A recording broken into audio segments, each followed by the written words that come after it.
Hello guys, in this tutorial I will show you guys two ways in which you can copy your Snapchat links. If you are new to this channel, don't forget to like, subscribe, share and you hit the notification bell in order not to miss my upcoming tutorials. Without wasting much of your time, let's get started.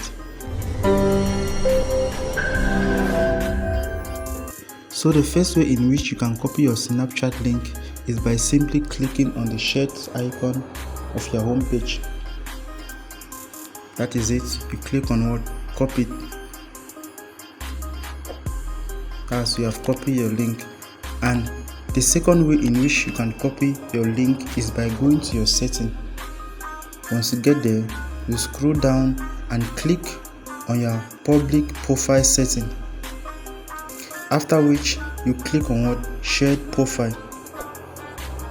After which you click on shared profile URL. Once you are there, you simply click on what? Copy it. After which you can now share this link to your various social media platforms.